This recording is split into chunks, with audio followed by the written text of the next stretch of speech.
প্রথমে ছোট চিংড়িগুলোকে ভালো করে ধুয়ে পরিষ্কার করে নুন হলুদ মাখিয়ে রেখে দিলাম।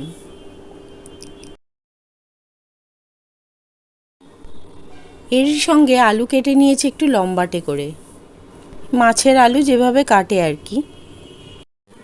আর মোটামুটি মাঝারি সাইজ করে ফুলকপিগুলো কেটে রেখেছি। এগুলো একটু ধুয়ে গরম জলে ভাপিয়ে নিয়ে রেখেছি। আর একটু মাঝারি বড় মাপের পেঁয়াজ কুচো করে কেটে রেখেছি।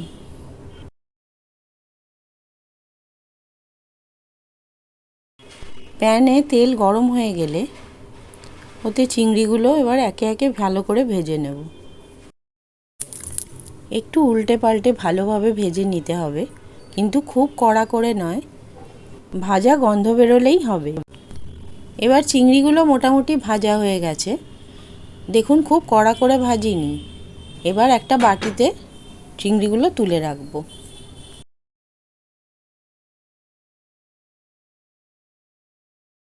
ভাজা চিংড়িগুলো একটা বাটিতে তুলে রাখলাম। এবার প্যানের ওই তেলেই কপিগুলো একে একে ভেজে নেব। একটু উল্টে পাল্টে দিয়ে কপিগুলো এদিক ওদিক করে সামান্য লাল লাল করে ভেজে নিতে হবে।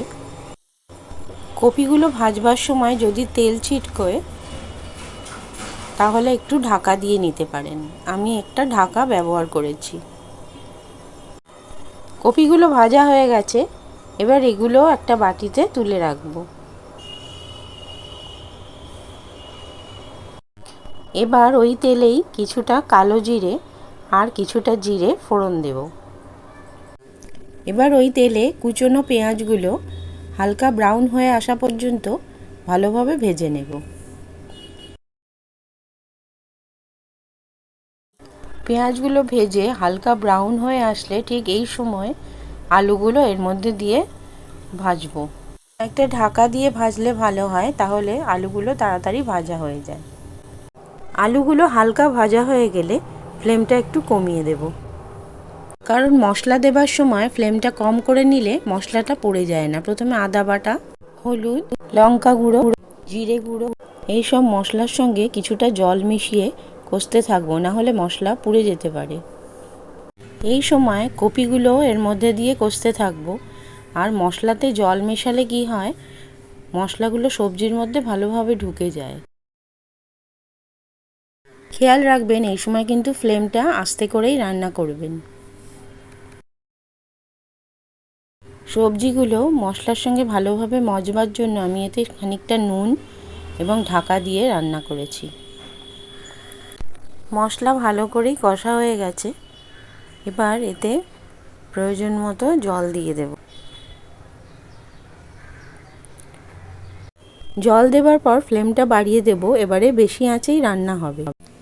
আমি যেহেতু এটা ঝোল বানাবো, সেহেতু প্রথম থেকেই জলটা এমনভাবে দেবো যাতে সবজিগুলো ডুবে যায়, না হলে সবজিগুলো সেদ্ধ হওয়ার পর জল কমে গেলে চাহিদা মতো ঝোল পাওয়া যাবে না।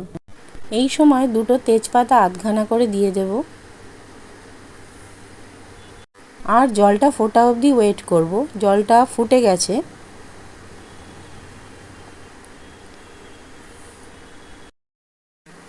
এবার আমি চিংড়ি মাছগুলো এতে দিয়ে দেব।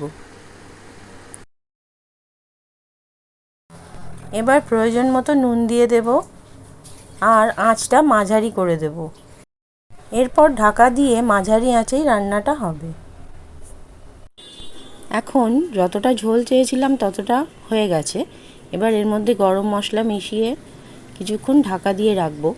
আপনারাও আপনাদের প্রয়োজন মতো ঝোল রেখে তারপর গরম মশলাটা দেবেন এবং কিছুক্ষণ ঢাকা দিয়ে রাখবেন 1 মিনিটের মতো। ঝোলটা রেডি হয়ে গেছে, তবে নামাবার আগে একবার নুনটা অবশ্যই চেক করে নিতে হবে, না হলে পুরো তরকারিটাই স্বাদ মাটি হয়ে যাবে। ঠিক আছে, এবার চিংড়ি ফুলকপি দিয়ে এই যে রেসিপিটা রেডি হয়ে গেছে। আপনাদের কেমন লাগলো বন্ধুরা একটু জানাবেন, আর লাইক, শেয়ার আর সাবস্ক্রাইব করে দেবেন প্লিজ।